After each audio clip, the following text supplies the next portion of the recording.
안녕하십니까. 경기 국학원이 경기도의 국학전통과 친일 잔재 청산의 방향, 한국의 선도문화와 한국적 리더십을 주제로 동북아 고대 역사학회와 고양국학원이 후원하는 경기도 문화예술 일제잔재청산 공모사업 경기 신의병 양성 프로젝트, 일제청산과 민족정기 바로 세우기를 위한 학술대회 사회를 맡게 된 국제내교육종합대학 원대학교 김광림 교수입니다. 네, 이 행사를 잘 조직해 주신, 또 이렇게 개최해 주시는 경기국학원 원장님과 관계자 여러분들께 깊이 감사드리고요. 또 이 멋진 학술대회의 사회를 또 맡게 돼서 매우 영광스럽고 또 기쁘게 생각을 합니다. 네, 이 마스크를 하나 썼으면 제가 이 한박 웃는 얼굴 모습을 보여드리고 싶은데 저는 분명히 지금 웃고 있습니다. 예. 예. 아주 그 프로그램을 보니까 아주 훌륭하신 분들이 매우 멋진 글들을 써주셨구나라는 것을 느낄 수 있었습니다. 예. 또 이러한 주제로 우리의 선도사상, 우리의 홍익인간 사상을 바탕으로 이 리더십의 문제를 논하는 학술대회는 제가 처음 보는 것 같습니다. 예, 저부터 사회를 또 보고 있지만 오늘 발표될 학술 논문 내용에 대해서 아주 마음이 설레고 있고 또 크게 기대를 하고 있습니다. 예, 그러면은 먼저 허성관 전 광주과학기술원 총장님을 모시고 한류 속 국학의 위상번화와 한국적 리더십이라는 논문을 청해 듣도록 하겠습니다. 발표 시간은 2시 15분까지 드리도록 하겠습니다. 큰 박수로 모시도록 하겠습니다.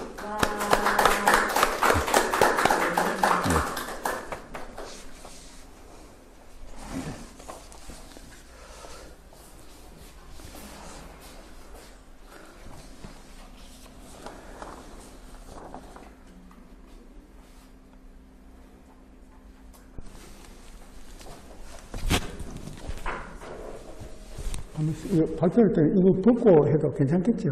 쓰고 해요? 벗고 해도 되죠? 네.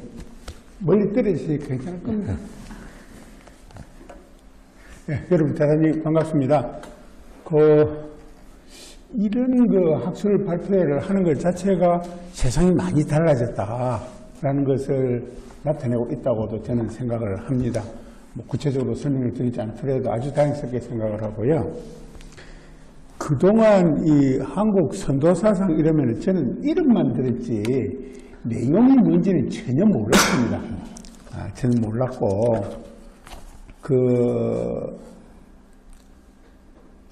그동안 이 선도사상 관련되는 것들은 이제 일제강점기 거치고 그러면서 이제 미신으로 이래 남아 있어가지고 어쩌고 저쩌고 이런 정도만 들었는데 저한테 계기가 딱 2번이 있었어요. 이거 관련해서.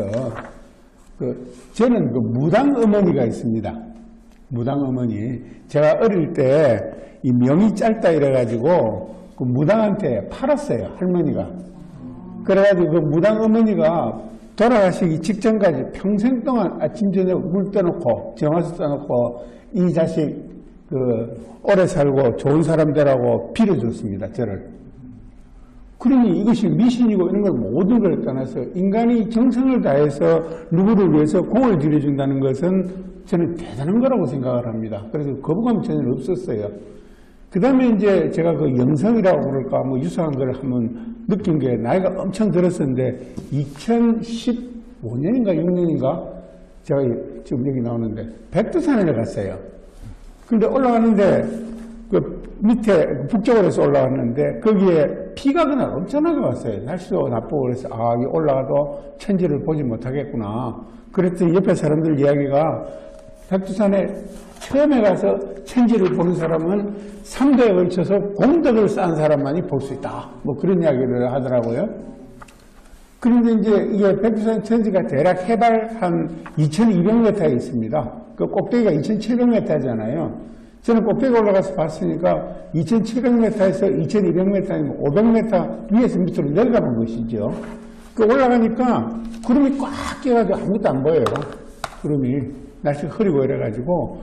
그러더니 어느 순간에 햇빛이 약간 나더니만은 뭐 5분, 10분 그 사이에 이게 천지 구름이 쫙 거치면서 그 장엄한 모습을 내려다봤는데 저는 개천, 하늘이 열린다는 것을 말만 들었지 아 이것이 개천이구나. 왜 사람들이 이렇게 좋은 명산에 와서 수련을 하는구나. 그 효과가 있는 건가 뭐 잘 몰랐는데 그걸 보고 아 이런 것을 보면서 수련을 하고 그러면은 큰 성과를 낼 수도 있겠구나 이제 이런 생각을 해본 적이 있습니다. 그래서 오늘 이게 제가 발표할 때 선도사상과 한국의 리더십 이렇게 제목을 붙였는데요. 이런 걸 발표를 하려면 선도사상을 잘 알아야 되잖아요. 그렇잖아요. 근데 불행히 제가 선도사상을 잘 모릅니다. 논문 몇 편 읽은 것 정도밖에 없고 아주 기초적인 지식도 없고 또 이런 걸 발표하려면은 이게 선도하고 관련해서 제 스스로 수련도 하고 이런 사람이 이 글을 써야 되는데 저는 수련도 하는 게 아니거든요. 요즘 말만 듣고 뭐 발치기도 해보고 단전치기도 해보고 뭐 걸을 때 소위 활인보법 또는 장생보법 하는 그런 거에서 걷는 거 이거 외에는 하는 게 아무것도 없습니다. 그럼에도 불구하고 용기를 내서 이걸 발표하게 된 동기는 다른 게 아니고요.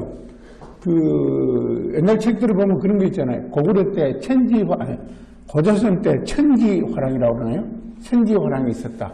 뭐 또 고구려 때 조이선인이 있었다. 또 백제화랑 아니죠. 신라의 화랑들이 있었고 백제는 또 수사라고 그러는가요? 그게 있었고 또 고려 때는 국자랑이 있었다. 이 사람들을 이제 나라의 동량으로 키우기 위해서 교육을 시켰을 거 아닙니까? 도대체 그 교과 과정이 어떤 것들이었던가, 그 교육 내용이 무엇이었던가 하는 것에 대해서는 궁금한 것들이 쭉 남아 있었는데, 다만 혼자서 생각하기로는 그 궁금한 그 내용들이, 교육 내용들이 비록 잘 모르지만은 아마도 선도 사상이었을 것이다. 라는 정도는 생각을 했더랬어요. 그래서 이제 요즘 최근에 우연한 그 인연이 닿아서 그 논문을 몇 편을 읽고 또 제가 전공하는 게 경영학인데 경영학 중에서도 회계학이죠. 회계학인데 그쪽에 보면은 이 리더십 이론들이 참 많이 나옵니다.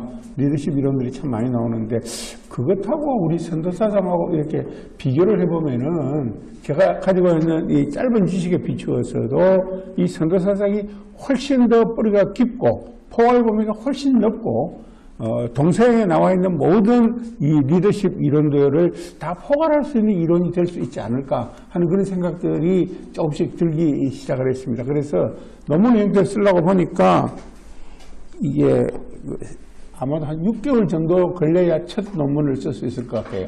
시간이 너무 많이 걸리고 그래서 혼자 생각했던 그 논문의 얼개만 오늘 PPT 형태로 발표하는 것이다 라고 이해를 해주시고 들어주시면 좋겠습니다. 그래서 이제 우선 우리가 또 영어를 하도 사람들이 많이 쓰는데 리더십, 사실은 영어도 잘 모르는 사람들이 보면 영어를 많이 써요. 진짜. 저는 영어를, 다른 사람들은 저보고 영어 잘한다고 그럽니다.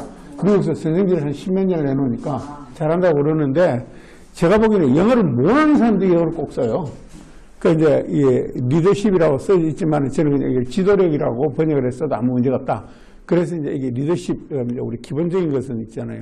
도대체 이게 지도력이라는 것이 무엇이냐 하고 여러 가지로 그 조직 행동론이라는 과목이 있습니다. 거기에 이제 이 리더십 이론들이 많이 나옵니다. 나오는데 거기에 여러 가지 정의가 있는데 저는 그 정의가 마음에 안 들어요. 그래서 제 나름대로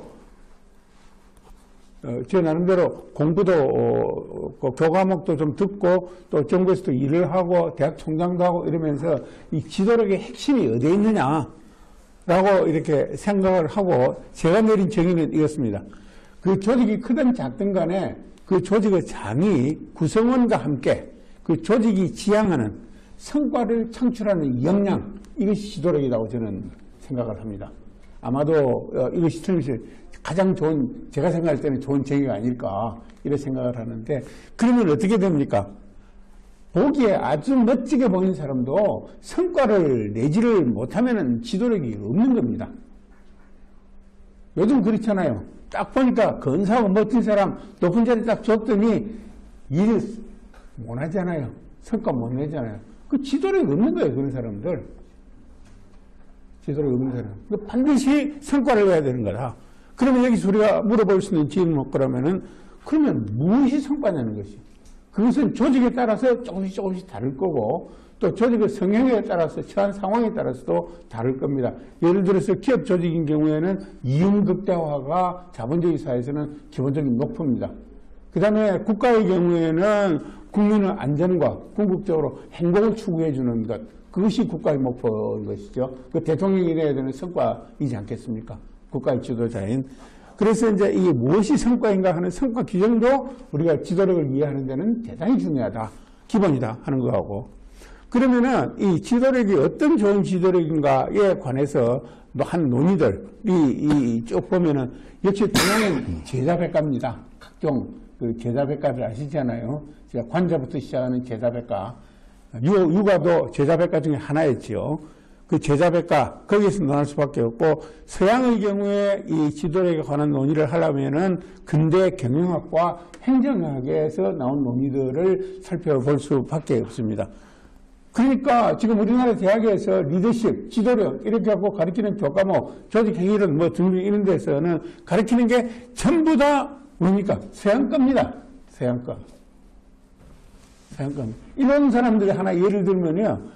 미국의 어떤 학자가 1950년대, 60년대 그 무렵에 책을 한 권을 냈는데 그게 상당히 유명합니다. 유명한데 그 책을 갖다 놓고 300명이라는 교수가 달라붙어 갖고 글자 한자 한자, 단어 하나하나를 분석한다는 거 아닙니까? 그게 뭐 할 건데요? 그 사람들은 그렇게 이야기해요. 공부를 사심이 뜨듯이 공부한다. 그러니까 이제 그 인문학이나 경영학이나 이쪽에서 일정 부분 한두 개를 제외하고 나서는 일본에서 배울 게 하나도 없어요. 저희가 보면은. 하나도 없는데도 한국에서 많은 사람들이 아직도 그걸 배우고 있다는 거죠. 그리고 그뿐만 아니라 서양 것을 때려 배워요. 맨날. 그 우리가 아주 자연스러운 학문은 야, 뭐 우리 고유의 지도력 이론은 없냐? 라고 생각할 수 있는 것이죠. 그게 아까 제가 이야기했던 뭐 천지화량, 국자랑 등 이 교과 과목이 뭐에서 늘어요? 그 사람들을 가르치는 목적이 국가의 동향을 길러내는 건데 그것이 바로 리더십 이론을 가르쳤을 거 아니냐. 그 이론이 무엇이냐 한번 찾아볼 필요가 있지 않느냐 생각컨대 아마도 선도 사상이었을 것이다. 그러면 현대적 의미에서 볼 때 그 선도 사상이 과연 적용이 가능하겠느냐, 실천 가능하겠느냐 이런 걸 좀 논의해 볼 필요가 있다. 이렇게 해서 제가 이야기를 시작하게 된 겁니다. 그래서 우선 제자백과 지도력 이론을 간단하게 살펴보면 있잖아요. 이게 뭐 유학 쪽에서는 공맹, 원시 유학에서는 사람을 둘로밖에 구분하지 않잖아요. 군자와 소인. 그렇죠. 군자는 지도자가 될 수 있는 것이고 소인은 지도자가 될 수 없는 거다. 그러면은 군자라는 건 뭐냐? 거기에 대해서는 장황한 많은 설명들이 있지요. 그것까지는 설명할 필요 없다고 생각을 하고요. 그 다음에 이제 맹자에 나오는 거, 이거는 그 노자에 나오는 거하고 똑같습니다. 보니까 제가 밑에 쓰는 한문은 노자에 나오는 건데, 이게 임금에 빗대서 이야기하는 건데, 태상, 부지, 유지. 가장 좋은 것은 임금이 있는지 없는지 모르는 임금이 가장 훌륭한 임금이라는 거예요. 그 다음에 좋은 것은 기차, 그 다음은 칭의 예지, 그 존경하는 임금, 백성들이 존경하는 임금이 좋은 지도자고, 그 다음에는 이제 백성들이 무서워하는 임금은 나쁜 임금이죠. 이걸 보고 하라뇨. 예, 나쁜 임금인 것이죠. 그 다음에 이제 제일 나쁜 거는 백성이 멸시하는 임금, 오지입니다.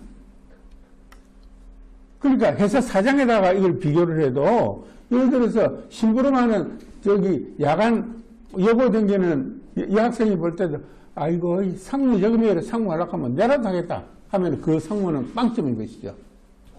대통령 보고도 사람들이 멸시를 하기 시작하면은 그 대통령은 벌써 대통령에서 역할을 하기가 굉장히 어려운 것입니다. 그 지도자를 이렇게 평가를 하고 있습니다. 그러면 우리가 여기에서 뭘 해야 됩니까? 물어봐야 됩니까? 아니 그럼 군자가 되기 위해서는 어떻게 해야 되느냐는 거예요. 군자가 되기 위해서는. 성리학에서 그러잖아요. 제일 먼저 뭘 한다고 그럽니까? 신도 이런 것부터 나오잖아요. 그죠? 또 공자명자에서는 뭡니까? 수기치인 이래 나오잖아요. 자기 자신을 배우고 잘 갈고 닦으라고. 그러면 자신을 갈고 닦고 신도를 하고 이러려면은 그렇게 해서 군자가 되려고 그러면 하루아침에 되는 게 시간이 이전이 많이 걸리잖아요. 시간이. 이제 시간이 많이 걸려갖고 그때 비로소 군자로 나선다. 지도자로 나선다. 그거 잘 안 맞아요. 제가 생각할 때는. 그리고 이제 있는지 없는지 잘 모르게 되는 경지에 가는 거. 이거 진짜 아무것도 안 하고 있다는 이야기는 아닙니다. 아는 거 아니고 제가 생각할 때는 이 태상, 부지, 유지 이 경지에 가려면 그야말로 일을 잘해서 사람들을 잘 거느려서 미리 알아서 다 해보니까 백성들이 있는지 없는지 모르는 상태가 가는 거거든요. 정말 어려운 일이고 이런 것입니다. 그러니까 이걸 우리가 그냥 좀 비판을 해보면은 이 육아의 지도력이라는 것은 이 너무 목표를 추상적으로 이렇게 제시를 한 것이죠. 목표를 너무 추상적으로 제시하고 이 지도력이 구체적으로 어떠한 과정을 거쳐서 구현이 될 것이냐 하는 이 실체는 전혀 제시하고 있지 않다는 것이죠. 또는 이것이 현실에 맞지 않을 가능성도 굉장히 크다. 굉장히 크다. 그래서 이걸 그대로 써먹기는 굉장히 어렵다. 그런데 불행하게도 요새 저 또래 되는 영감들, 저보다 조금 나이 젊은 영감들은 나이가 좀 드니까 전부 다 요새 한 몸도 한다고 붐입니다. 우리나라에 유학대학원이라든가 유학 과목이 있는데 이 청강하는 신청자가 넘쳐 흐르거든요. 배우는 게 뭘 배우는지 모르지만은 아마도 성리학을 배울 가능성이 굉장히 많은데 사서삼경 그 배워봐야 말짱 어디 가서 내 한문 몇 줄 안 해 하고 자랑하는 거 빼놓고 나서는 쓸모없는 거다라고 저는 생각을 합니다. 그 다음에 이제 두 번째 주역에는 보면은 다 비슷합니다. 주역 19번째 캐가 이말림자인데 이게 이제 리더십인 것 같아요. 길한 거, 흉한 거, 주역은 이렇게 나오잖아요. 길한 것은 뭐가 있냐면 함, 지, 돈 이건 다 길한 겁니다. 그러니까 순수하고 열린 마음을 가진 사람을 거느리는 거. 그 다음에 지식, 전문성을 가지고 그러는 거. 정성과 헌신, 포용의 자세로 사람들하고 같이 일하는 경우에는 이게 일이 잘 되고 다 길하다. 이렇게. 이거 하나만 한 이야기 아니에요. 그렇잖아요. 근데 그렇지만 하나만 한 이야기지만은 이거 오랜 동안 역사를 거치면서 인간들이 터득한 그 지혜의 한 분야라고 보면 됩니다. 이것은. 물론 흉한 것은 독재, 무력, 가문이설 이런 것으로 일을 하는 것은 아주 흉하다. 이렇게 나온 거죠. 그래서 이거는 대체로 보면은 이렇잖아요. 여기에서 하나 꼭 비판을 한다면은 이와 같은 리더십, 길한 리더십의 경우에는 그 구성원과 조직의 이해관계자가 선한 사람들만 모여있는 경우에는 이 리더십이 굉장히 작동을 잘할 것입니다. 그런데 그 구성원 중에서 선하지 않고 아주 나쁜 놈들이 있고 이런 경우에는 이 리더십을 작동을 안 하고 오히려 거꾸로 역이용해서 더 좋지 않은 성과를 낼 가능성도 많다. 이렇게 이야기를 할 수 있습니다. 그 외에 이제 또 다른 여러 제자백과의 분류가 있지만은 또 다른 것 중에 하나 손자병법을 보면은 장수 요건 중에서는 지, 신, 인, 용, 엄 이렇게 되어 있습니다. 그 다음에 승리를 할 때는 도, 그러니까 천, 하늘, 땅, 그 다음에 장수, 그 다음에 법 이것들이 잘 이렇게 조화를 이루어 있어야 승리를 가져올 수 있다. 이런 건데 이 결국은 한마디로 표현하면은 이 역량의 핵심을 개인적 자질과 외부 상황 인식 능력으로 범조해 놓은 것이 손자병법이 아니겠는가. 그런데 이 손자병법은 글자 그대로 병법이기 때문에 이 경우는 성과 목표가 명확하지 않아요. 전쟁에서 승리해야 된다. 성과 목표가 명확하기 때문에 상당히 실천성이 있는 지도력이다라는 것이죠. 그래서 때로는 기업에서 이 손자병법을 많이 가르칩니다. 왜냐하면은 기업도 경쟁이고 어찌 보면은 국가도 단지 전투를 안 할 뿐이지 전쟁의 현장에 있는 거나 다름없거든요. 그래서 많은 교육을 시키고 있는 것 같더라. 이렇게 해서 대체로 동양에서 가르치는 것을 간략하게 요약을 할 수가 있고요. 그 다음에 이제 관자가 하나 남았네요. 저는 이 관자를 참 좋아하는데요. 이 관자라는 거는 철저한 현실 인식에 기초를 해서 조직을 이렇게 운영을 해 나가는 지도력입니다. 여러 가지 표현들이 있는데 그 중에 하나만 여기다 인용을 해놨는데 이게 창릉실 즉지예절, 의식적 즉지 영역이라는 것이죠. 그러니까 창고가 넘치고 탄탄하면은 즉 예절을 알고 의식이 족하면은 영역을 안다. 이런 것에 기초해서 조직을 운영하는 지도력인 것이죠. 이걸 가만히 보면은 이게 무슨 뜻인 거라면요. 이 부족함을 어떻게 하면은 채워주느냐. 그 채워주는 것이 리더의 본질적인 의무다. 이런 것입니다. 그러니까 이제 이 관자를 이 제자백과 관자를 유가에서는 유가의 비조라고 그러고 법가에서는 법가의 시조라고 그러는데요. 이게 이 한비자나 상황의 법가하고 비교해 보면은 이 관자의 법가는 것은 백성을 채워주는 그런 법가고 한비자나 이쪽은 백성을 이렇게 억누르면서 실행하는 그런 법가라고 이야기를 할 수가 있지 않겠는가 이래 싶습니다. 그런데 이제 관자처럼 그렇게 정책을 해서 성공을 하려고 그러면은 이 세상 사는 물리에 통달을 해야 돼요. 너무 잘 알아야 돼요. 세상이 어떻게 돌아가는지, 이렇게 하면은 백성들의 반응이 이렇게 나와갖고 결과가 이렇게 된다, 이렇게 된다, 이렇게 된다. 이것을 환하게 꿰뚫고 있어야 이런 리더십이 통한다는 것이죠. 그러니까 이게 즉지 영역 이 말도 다스리는 사람, 리더 입장에서 보면은 백성들이 법을 잘 지키고 어떤 것이 영광스럽고 어떤 것이 욕된 것을 알아야 제도를 펴든가 정책을 실시하든가 정치를 하기가 좋다는 겁니다. 너무 가난해가지고 어떤 것이 욕되고 어떤 것이 영광스럽고 그걸 모르면은 다스림 자체가 불가능하다는 이야기입니다. 관자 이야기는. 저는 그렇게 이해를 했어요. 근데 그 관자를 자세히 읽어보면은 이 사람이 너무 놀랍습니다. 우리가 지금 경제학에서도 배우는 게 전부 서구에서 개발된 근대 경제학들이거든요. 그런데 이 관자가 기원전 7세기에 활동한 인물인데 이 관자라는 책에 보면은 근대 경제학 이론들이 다 들어있어요. 역사학자들만 공부를 등한시하는 것이 아니라 이 경제학자들도 우리 동양의 전통적인 지혜에 대해서는 아주 무심한 것 같아요. 예를 들면 이런 겁니다. 시장의 기능을 훤히 알고 있어요. 시장에서 물가가 어떻게 되고 부족한 물가가 어떻게 유통이 되고 그 다음에 빈민 구제를 어떻게 해야 되느냐. 요새 복지국가보다 훨씬 낫습니다. 8종류의 관료를 두어가지고 관료들이 정기적으로 분기마다 가서 확인해 가면서 복지정책을 실행을 합니다. 그 책이 다 나와 있어요. 그리고는 국제무역, 요새 자유무역주의 아닙니까? 그죠? 국제무역도 훤히 이론도 다 알고 있습니다. 예를 들어서 국제무역 중에서 비교의 이론도 다 나와요, 거기에. 뿐만 아니라 유효수요 창출도 다 알고 있어요, 관자는. 또 재정, 통화, 분업, 식문제 대표, 상생경제, 자본주의 최고 모순이라는 또 지향하는 바는 상생경제도 실천할 줄 알고 다 압니다. 여기 하나 너무 강의가 재미가 없을 것 같으니까 하나만 이야기를 하면요. 유효수요에 관한 하나만 이야기를 하면은 춘추 시대니까 관자가 살고 있을 때는 주나라 왕실이 이제 쇠퇴를 해가지고 제후들이 세금을 잘 안 바칩니다. 그러니까 이제 주나라 왕실은 가난해지죠. 마른 천자인데. 그래 황공이 묻습니다. 이 왕실이 가난해 어떻게 하면 좋겠느냐?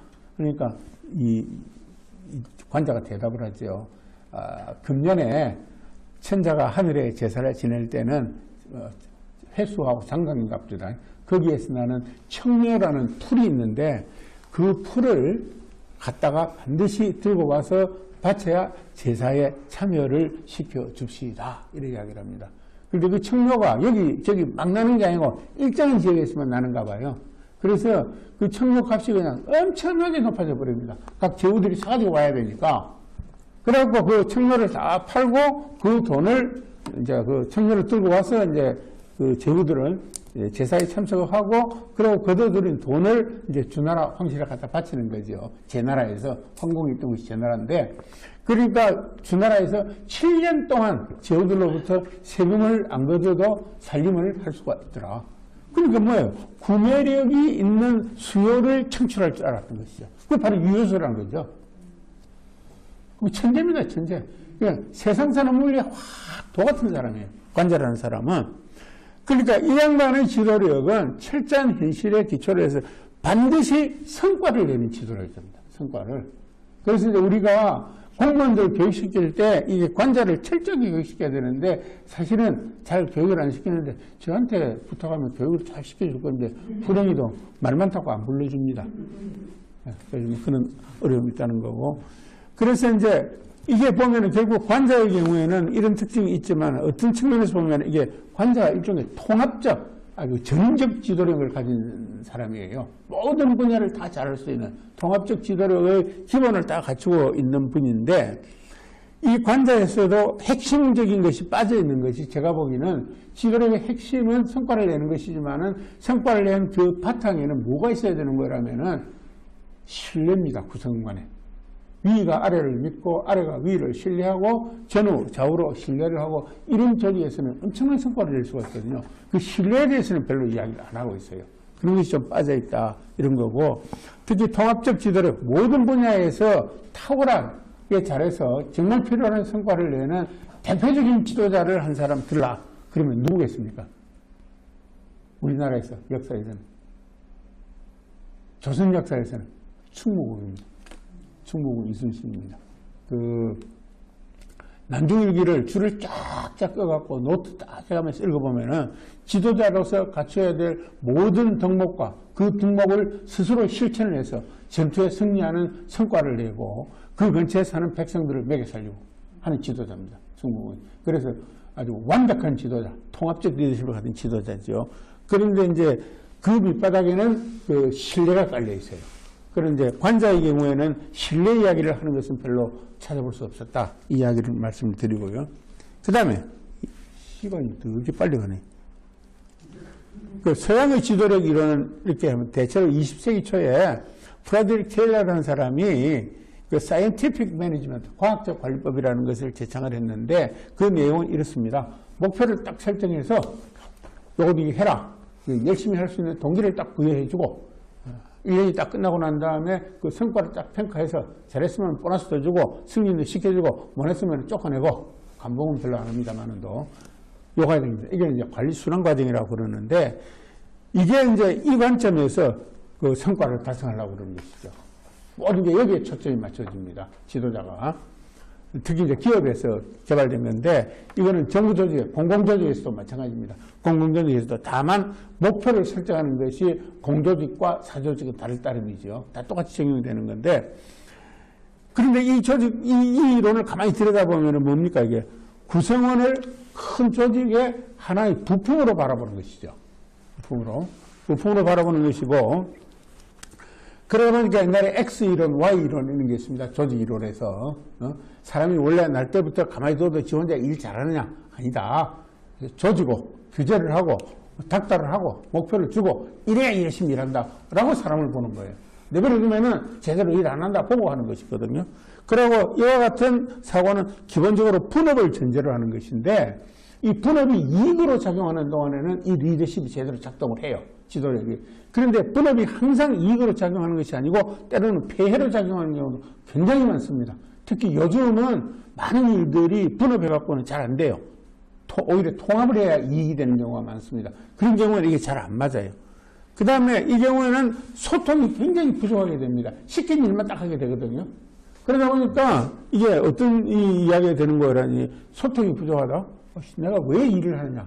하고 똑똑한 사람한테는 잘난 놈한테는 똑똑한 사람한테는 전혀 통하지 않는 이론이 되어버리는 거예요. 이게 똑똑한 사람, 유능한 사람한테는 그런 이론이 되어버리는 것이죠.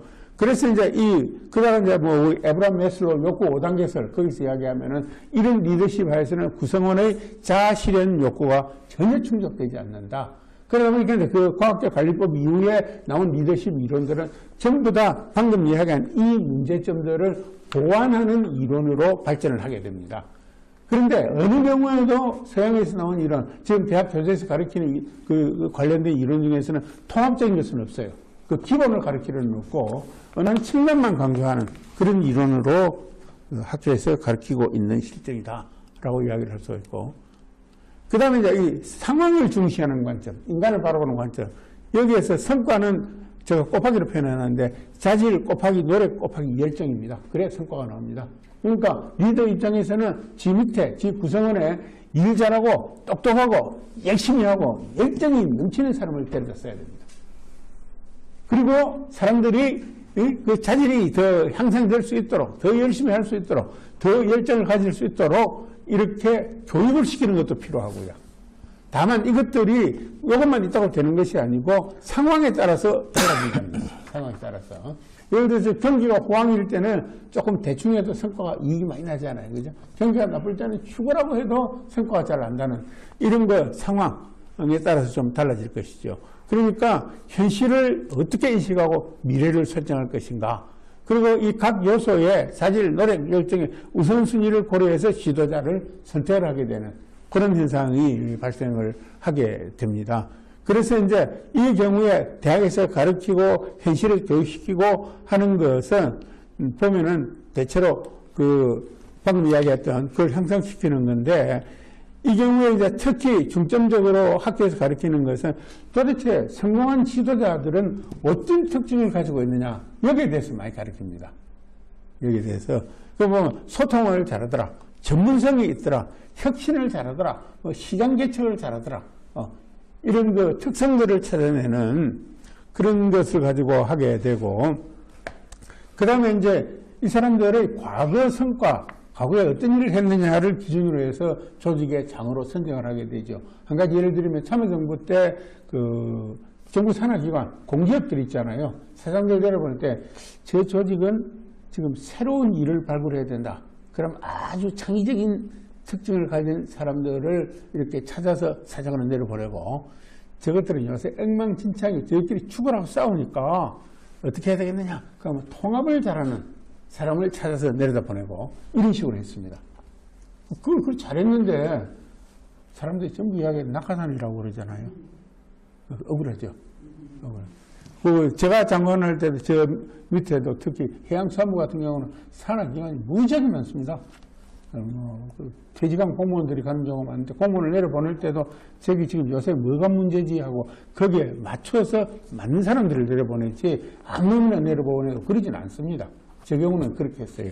그런 것들은 이제 필요하고 그 다음에 이제 그러니까 이런 경우에도 결국은 문제가 되는 것이 기업 조직 같은 경우는 조금 덜 하긴 한데 공조직 같은 경우에는 성과를 측정하기가 굉장히 어려운 문제가 있어요. 성과를. 어떻게 성과를 측정할 거예요? 아까 국민의 행복, 여론조사하고 성과 측정한다. 그 여론하고 민심하고는 다르거든요, 여러분들. 그러니까 민심을 측정하기가 참 어려워요. 근데 여론이 바로 민심이다. 일부분일 수는 있지만 전부는 절대 아니거든요. 그래서 이게 성과를 측정하기가 굉장히 나쁘다. 통일에 과연 가까워졌느냐? 우리가 통일을 해야 된다는 목표를 정했을 때 통일에 가까워지고 있다는 그걸 어떻게 측정을 해요? 작년, 재작년처럼 남북이 이래 모여서 화해 부리기로 하면은 통일에 가깝겠다. 그런데 어느 날 갑자기 표변해가지고 완전히 무로 돌아가 버리는 이런 것도 있지 않아요. 그래서 그게 굉장히 어렵다는 말씀을 드릴 수밖에 없네요. 그러면은 이제 아까도 이야기했잖아요. 우리 그 옛날부터 이런 국가 동향을 길러내는 시스템이 있었는데 그게 바로 무엇을 가르쳤겠느냐? 아마도 선도 사상이었을 것이다. 그러면은 선도 사상이 이 좋은 리더십인가 하는 문제 하나. 두 번째는 이 선도 사상이 과연 실천 가능한 것인가? 이 두 가지를 한번 살펴보자는 것이죠. 그래서 제가 지금 이해한 겁니다. 여러분, 제가 논문 한 대편밖에 안 읽었다고 그랬잖아요. 선도 사상에 관해서. 그리고 책 한 권 읽고요. 제가 보니까 그러더라고요. 이게 선도 사상은 이 사람, 하늘, 땅은 하나다. 이렇게 보더구만요. 그러니까 사람은 그 하늘과 땅의 그 기운을 받아서 태어났다. 그리고 그 기운은 아주 태어날 때부터 아주 밝은 기운이다. 이런 인식을 합니다. 근데 이제 그 내용을 보고 제가 이해한 겁니다. 이 밑에 써놓은 거는. 이 선도 사상을 사람들이 인식을 하게 되면은 인간은 굉장히 소중한 존재구나. 우주의 길을 받고 태어난 인간이 얼마나 소중한 개냐. 그럼 내가 소중하니까 내 스스로를 사랑할 수밖에 없는 거죠. 그렇게 인식할 수밖에 없지 않느냐. 내가 내 스스로를 사랑하면은 자연히 남도 사랑할 수밖에 없는 거다. 그래서 지금 무지하게 좋은 거다. 그래서 서로가 서로를 사랑할 수밖에 없는 그런 존재로 인식을 하는 사상이 선도 사상이더라. 맞습니까? 예, 맞습니다. 제가 이해를 한 겁니다. 왜냐면 저는 설명을 해야 되니까요. 그러니까, 이렇게 이해를 해버리니까, 그러면은 선도 사상에서 서로가 서로를 이렇게 이해를 해버리니까 인간 상호 간에 아주 밝은 신뢰를 구축하기가 굉장히 쉬운 사상이라는 거죠. 아까 그랬지 않습니까? 리더십의 가장 기본은 신뢰다. 그런데, 밝음을 구축이 가능한 거다. 그런데 이제 제가 조금 더 읽어보니까 그런데 인간이 태어날 때 가지고 간 그 우주이기, 그 밝음은 성장하면서 가만 내버려 두면은 점차 없어진다고 그렇게 써놨더라고요. 점점 소진이 된다고 인식을 하더라고요. 그러면은 이거 보충을 해줘야 되잖아요. 어떻게 보충을 해주냐 보니까 이게 바로 수련이더라는 겁니다. 그것도 맞죠? 제가 이야기하기는 수련이더라. 그러면 이렇게 수련을 하면은 결국 인간 내면에 있던 그 밝음을 회복하는 것이 가능하다. 그래서 회복된 상태가 성통이라고 그러대요. 성통. 그러면서 이제 자기가 회복했다고 생각하는 그 성통이 진짜 맞는 진리 성통인지 틀린지 이걸 점검을 하고 그것이 맞을 경우에는 어차피 타인을 사랑하는 거니까 타인에 대해서 이것을 베풀고 가르치고 하는 이런 과정을 거치게 되는 것 아니냐. 거치는 그 과정이 바로 논문에 쓰였던 공안이 아니겠느냐. 저는 이렇게 이해를 했습니다. 이게 하다면은 이게 무지무지하게 좋은 사상입니다. 인간이 인간을 서로 사랑하는 사상이니까 이 신뢰가 형성될 수밖에 없고 이 신뢰는 밝음이 점차 소진된다고 그러지만은 수련에 의해서 다시 보충되고 회복되는 거니까 신뢰가 지속 가능한 것이죠. 요새 말로 이야기하면은 지속 가능한 신뢰. 이게 제가 이야기할 때는 바로 홍익 인간이 아니겠는가 이렇게 생각합니다. 이것이 바로 선도사상 제가 이해한 겁니다. 아마 그냥 책 읽고 논문 읽고 한 거니까 제 나름대로 밑에 몇 줄 써놓는 거는 제 나름대로 깨달음일 수 있고 위에는 논문에 나오는 진실일 수 있고 그렇습니다. 자, 그러면은 저는 선도사상 이렇게 이해를 했는데 그 다음에 하나, 그러면 이 선도사상이 언제 시작된 거냐 이거죠. 언제 시작되냐. 우리 정경희 교수 논문에 나오는 겁니다. 백두산 서쪽 천평문화하고 여화 주변 홍산문화는 배달국 문화다 이거죠. 저는 정경희 교수 논문을 읽기 전에 어떻게 생각했는가 하면 중국 사람이 그래 써놨더라고요. 홍산문화를 보고 이 시기에는 국가가 있었다 하라고 옛고자를 써서 고국시대다 이렇게 써놨습니다. 그런데 중국 역사책, 한국 역사책 다 들여다봐도 그 시기에 그 근처에 나라가 있었다는 기록은 우리나라 책에 딱 한 군데밖에 안 나와있어요. 그게 배달국입니다. 배달국. 그러니까 이제 그것이 맞다면은 이건 배달국 시대부터 시작된 사상이 아니겠느냐라고 이야기를 할 수가 있고, 그 다음에 이들 문화가 남겨놓은 우화량, 그 다음에 저쪽에 통화인에 있는 여러 가지 재단, 묘, 사당, 무덤, 유물, 옥기, 이것이 제작된 원리가 바로 선도 사상에 맞추어서 제작되어 있더라. 라는 논문이 많이 나왔어요. 주로 한 분이 쓴 논문이지만 많이 나왔는데 그런 게 있잖아요. 요거 다음에 한번 하잖아요. 이게 어디에 있는 건가요? 잘 보이죠, 이거? 이게 어디에 있는 건가요? 우화량 안에 어떤 방이 있는데 제가 화장실을 가려고 우화량에 3번 가봤는데 박물관에 화장실 찾다가 못 찾는데 어디서 매대한 냄새가 난 거예요. 그래서 향 타는 냄새인데 보니까 문이 닫혀있는데 문을 빼꼼 열어보니까 이렇게 되어 있는 방이더라고요. 이 앞에가 전기로 된 등인데 요거 두 개를 촛불로 딱 바꿔버리고 나면은 우리 뭡니까? 무당 모시는 당집이라고 그러나요? 그냥 똑같아요. 똑같아요. 들어가면 분위기가 똑같아요. 뭔지 모르는데 다시 말해서 이건 우리 거다 하고 딱 느끼는 거지. 아, 이거 중국 놈들 거네 하고는 전혀 안 느껴지는 거예요. 중국 사람이 만들었는데도. 그러니까 이제 이런 인물이나 유적을 볼 때 우리가 볼 때 딱 이게 우리 거라 그러면 우리 거 맞는 거예요. 맞는 거. 맞는데 중국 사람이 만들어낸 건데도 근데 이게 이제 여신을 모신 사당이래요. 여신. 근데 그 우화량에서 나온 여신도 보면 뭐 다양한 형태로 있는데 막상 모셔놓은 것은 우리 당집에 있는 거하고 똑같이 모셔놨더라는 거죠. 우리 거라는 거예요. 제 이야기는. 그러니까 이제 선도에 정통한 사람들이 그 유물, 유지, 유화랑이나 홍산문화 유지들을 쭉 보고, 아, 이거는 우리 거래 하고 느껴서 이론을 갖고 그 선도사상 원리를 거기에 대조해서 맞춰보니까 딱딱딱딱 하고 막 떨어지다는 거 아닙니까? 그럼 우리 거죠. 그 우리 거 아니라 그러면은 네가 맞춘 그 악의는 말도 안 된다, 틀렸다라고 누군가 반론해야 되지 않겠어요? 지금까지는 반론이 전혀 없다. 그 다음에 한 가지 더 예를 들어드리면 똑같은 예를, 이게 오항리 박물관에 있는 건데, 이 흑룡화 유지에서 나왔다고 그러는데, 이게 뭐라고 하면, 그 흙으로 만든 남신상인데, 중국 사람들이 뭐라고 하면, 중화조상신이랍니다. 지금 한족의 조상신이래요. 근데 이거 보면은, 이게 반가부자 들고 앉아 있잖아요. 그 다음에, 이게 지금 중단전이 아니고 하단전이죠, 이게. 구멍 뚫린 게. 배꼽이니까요. 배꼽 구멍 뚫어놓고. 그 다음에 머리 모양을 한번 보세요. 머리 모양. 조금만 관심을 가지면 이거 중국 사람 머리 절대 아니거든요.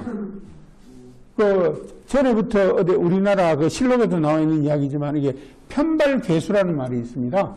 머리를 이렇게 따가지고 또는 묶어가지고 틀어가지고 위에다가 정수리에다 올리는 거. 이것이 당군 때부터 만드는 법이다라고 정주실록에도 나와 있어요. 이 딱 보면 그대로 편발개수잖아요. 그러니까 이걸 보고 우리나라 사람이 조금만 이쪽에 지식이 있는 사람이 딱 보면 우리 건지 금방 알아요. 또 다른 또 스토리가 있습니다. 이 머리 위에 또 이 상단된 또 구멍이 있을 거라고 우리 정동희 교수가 예측을 했는데 그때 저는 안 갔고요. 왕기박물관 안 갔고 같이 간 사람들 이야기가 위에 보조개를 덮어놨는데 위험은 무릎수 올라서 살짝 열어보니까 구멍이 있어. 그것도 카메라로 사진 찍어온 사람이 있어요. 그러니까 우리가 잘 아는 사람이 딱 보면은 이건 우리 것이고 딱딱딱딱 쉽게 밝혀낼 수 있는 거예요. 여러분 일본 나라에 가면은 다카마스 고분이라고 있어요. 그 안에 들어가면은 이렇게 아주 화려한 인물성들이 그려져 있는데 딱 들어가면 야 이게 왜 일본 고분이야? 이거 완전히 고구려 고분인데. 우리는 딱 보니까 그게 고구려 고분이지. 그러니까 그게 뭐예요? 고구려하고 같다는 이야기밖에 안 되는 거는 거죠. 아주 그냥 극단적으로 이야기하면은. 그런데 이것도 중화조상신인데, 우리 선조지 않아요, 모양이. 그럼 이게 중국에서 조상신이라고 그러면 우리가 우리 조상신 해갖고 구체적인 이름 갖다 붙여봐도 되잖아요. 예를 들면, 환웅, 이랬거든지. 아무튼. 그래서 이제 이게, 그러면 이 선조사상이 이렇게 오래됐는데, 아니, 유물을 봐서 그런데 실제 기록도 존재하느냐? 여러분, 그 최치원의 난낭비 서문 알잖아요. 거기 보면은 현무한 도가, 유불선에 오르는 도가 있었다는 것도 있고, 그 다음에 선조사서들이 남아있잖아요. 여러분, 잘 아시다시피, 당문서기, 삼성기, 삼일신고, 태백일사, 부도지, 그 다음에 경전의 존재들도 많이 있잖아요. 천부경이니, 참정개경이니, 삼일신고니 이런 것들. 그거 다 전해오는 거예요. 어느 날 갑자기 어떤 사람이 창작해갖고 하는 거는 절대로 아니거든. 그 다음에, 역사적으로 보면 대체로 우리 역사가 영성했을 때는 그 선조사상이 힘을 쫙 펴있을 때고 이 역사가 어려워졌을 때는 선조사상이 좀 박해를 받거나 또는 어려워지는 그런 시기하고 대략 같이 가는 것 같아요. 그래서 이런 관점에서 보면은 선조사상은 실제 했던 인류 최고 가장 오래된 사상인데 다행히도 그게 우리 사상이고 이것이 바로 리더십의 가장 핵심을 이루는 신뢰의 바탕이 되는 사상이다, 인식이다 라고 이야기를 할 수가 있다는 것입니다. 그러면 이제 그 다음에 마지막으로 이게 있잖아요. 아니 그럼 이게 도대체 아무나 열심히 수련해서 성통하고 공안할 수 있느냐. 그래야 이게 실천 가능한 사상이 되잖아요. 실천 가능한 사상이 되는데 이게 이제 이건 제가 안 해봤으니까 그걸 보고 하는 거예요. 수련은 조식, 지감, 금초로 달성 가능하다. 우리 역사에서 실제 이런 정리한 선조들이 많이 있잖아요.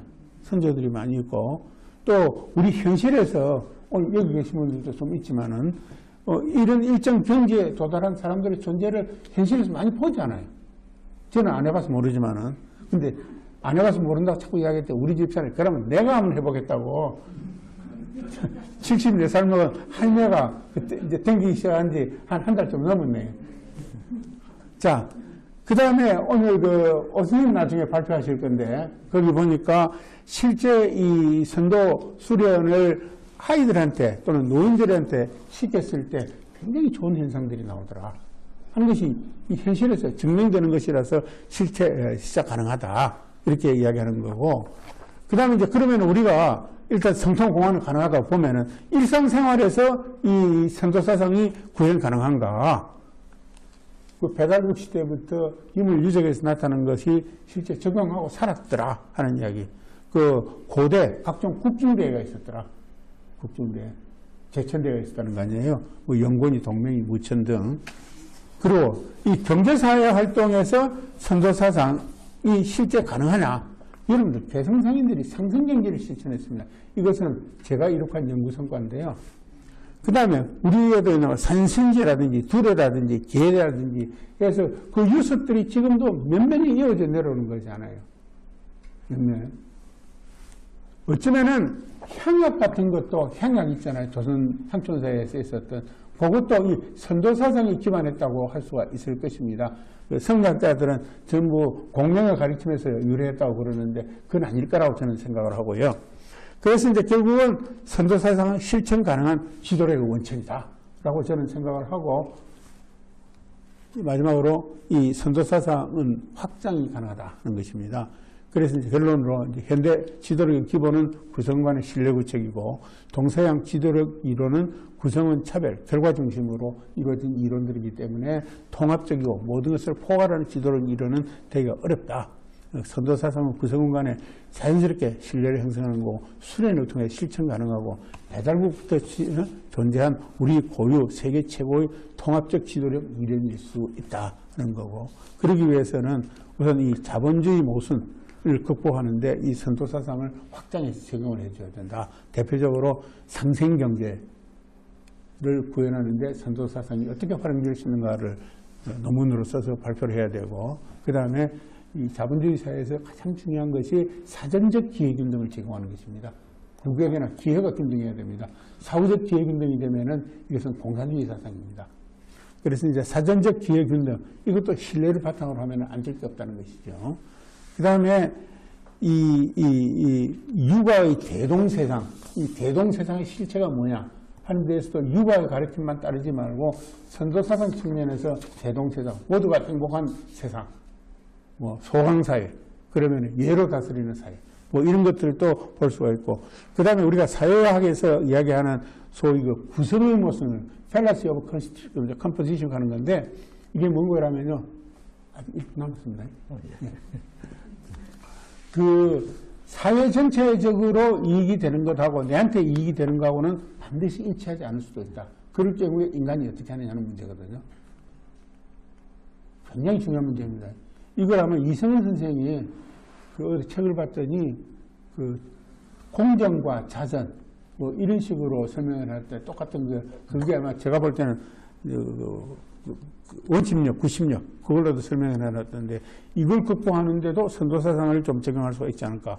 그리고 소위 정의에 관한 이론, 존 롤스의 정의에 관한 이 이론도 선도사상을 접목을 해서 좋은 논문을 쓸 수가 있다 하는 거고, 결과적으로 이렇게 하기 위해서는 교사, 공무원, 학생, 기업에 대해서 선도사상을 직접적으로 교육을 할 기회를 많이 갖고 가급적 수련 기회를 베푸는 것이 소중하다라고 생각을 합니다. 감사합니다.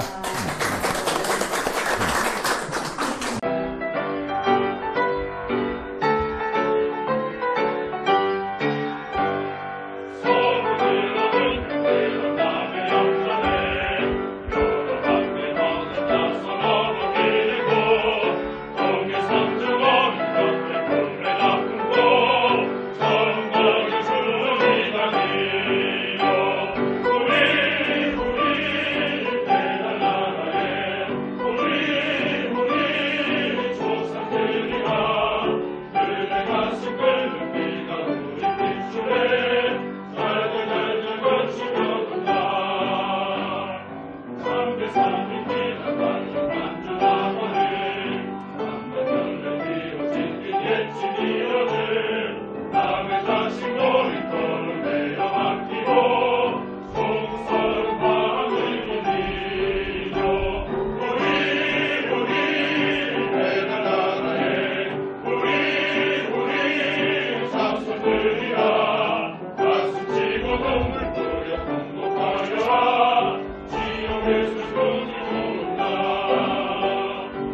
날 춤추고 말을 달려 몸을 연마고 새로운 지식 덕분 인격 정신을 길러 썩어지는 우리